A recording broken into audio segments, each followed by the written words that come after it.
My name is Tori Watlington. I am Dominique Connerly. My name is Caitlin Cooper. Jason Smith. And I'm Rayla Dominoe, and I just want to say welcome back, everybody, to Interviewing Experts About Writing and Therapy.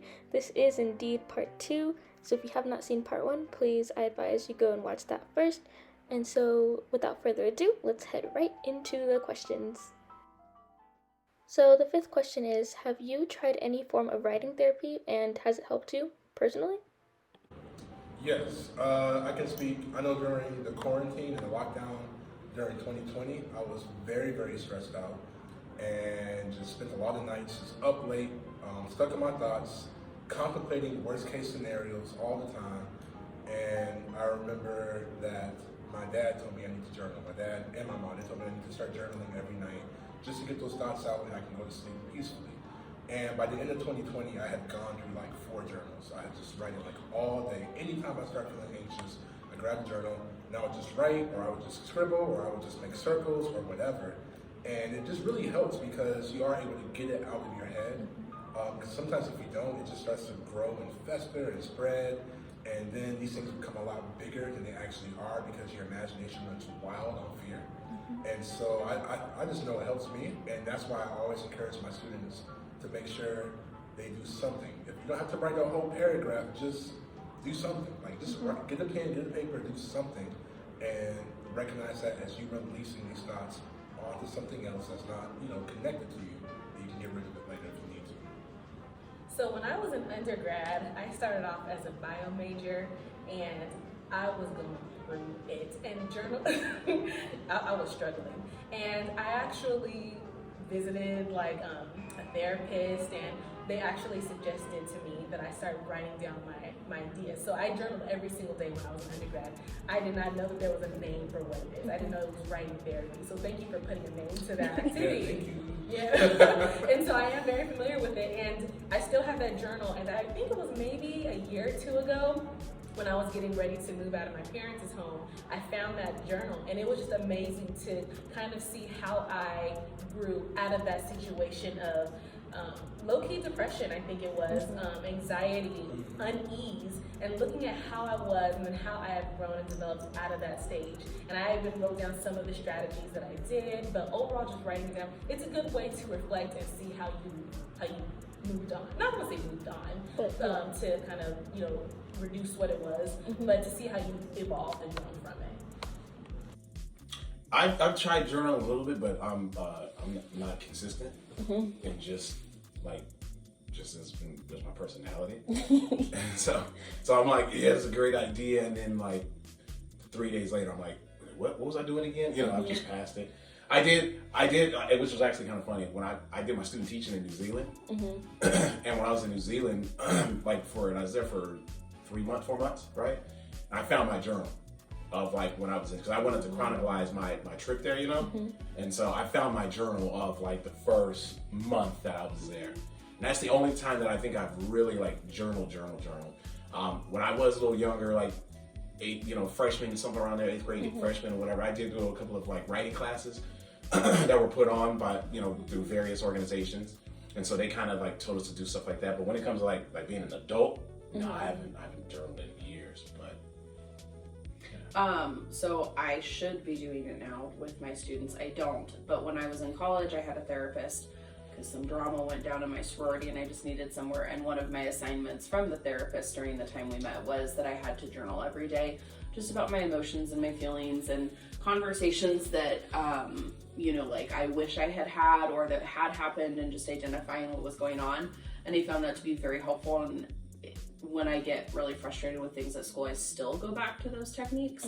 But my master's program was only during the summer for 5 summers, and a huge part of that was writing because it was an English program. And I will say that my mental health and like me feeling centered and happy as a human, definitely those 5 summers were like the height of how I have felt, and I very much miss that. Do you think writing therapy should be implemented into the school system? Sounds like it would be a great thing. It's not going to be detrimental. You know what I mean? So, and the way I look at it, anything that's going to help kids feel better and work with kids is cool with me, and it's a good idea. Yeah, well, I think, even as teachers, we really should, like, we shouldn't be checking our emails while our students are writing. We should also Right. be writing and modeling that. I do think it would also help a lot of staff members, whether or not that was their intention. And there's something really cool that happens when everyone in the room is putting in the time and effort to be better for themselves. So that would be really cool. I think, out of all the dumb stuff that make us do already, like, That instead would of actually make be us a do good extra thing. do dumb stuff, like do something that'd be more productive like that. Yeah. They make us do a lot more stuff. Are you okay with me leaving that in? Yeah. Okay. Yeah. Yes.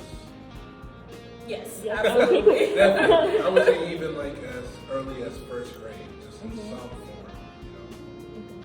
I would agree because I think when students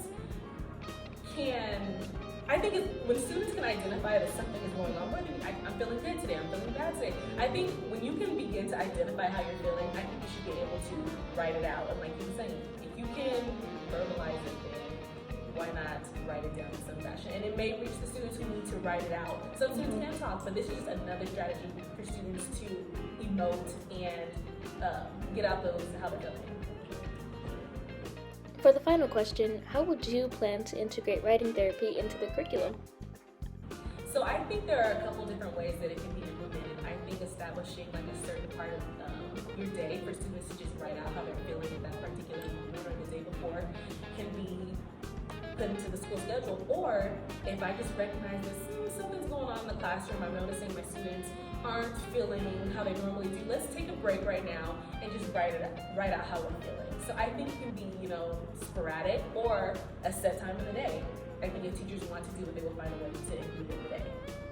And to piggyback off of what Dom said, like having SEL in your classroom already will allow you to know your students well enough to feel that energy shift in there. You're like, all right, we probably should bust out our journals right now.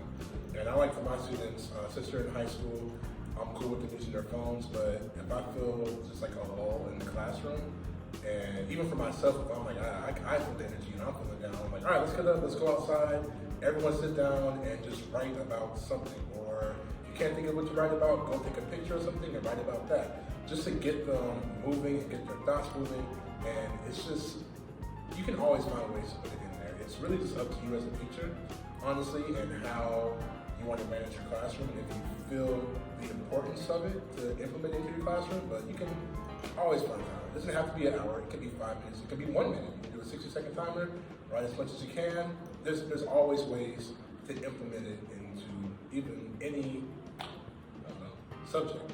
Pause your math lesson. You guys look tired, let's pause, let's write, and let's get back to it. Well, first of all, it would have to be put in the curriculum, right? So standards would have to be put into the standards. And then, of course, corporate would kick in and somebody would develop a program for it and sell it, right? And then, or they'll rename it something. That's how it always goes, right? And then they'll sell it, and then brand it out. I think that's the main thing that you have to do. Or the other thing is, like, you really have to have teachers see the benefits of it, and then have teachers be willing to push it out and really sell it.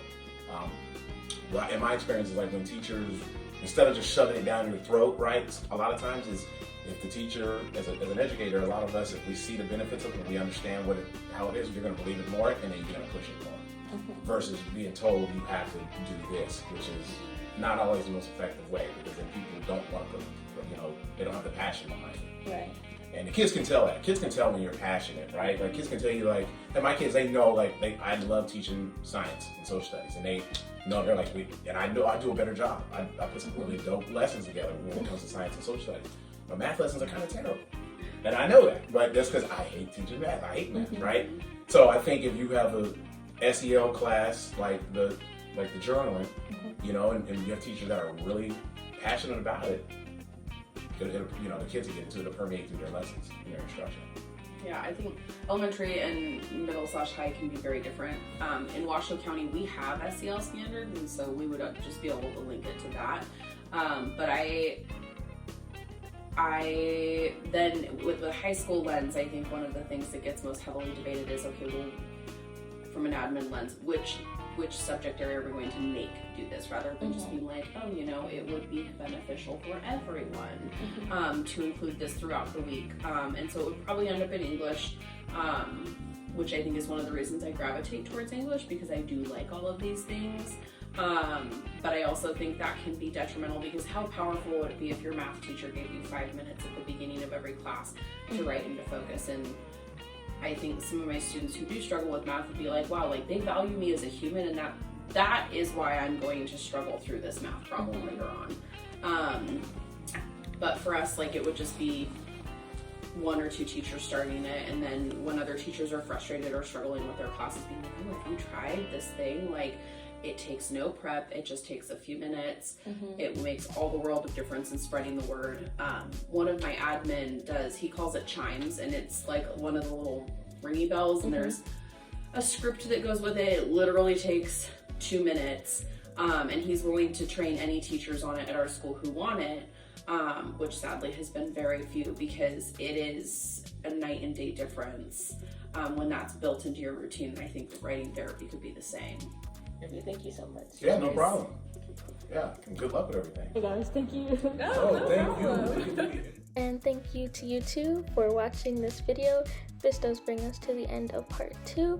So thank you all so much, and I hope to catch you in a future video if I do one. So yeah, thank you all so much, and goodbye. Have a nice day.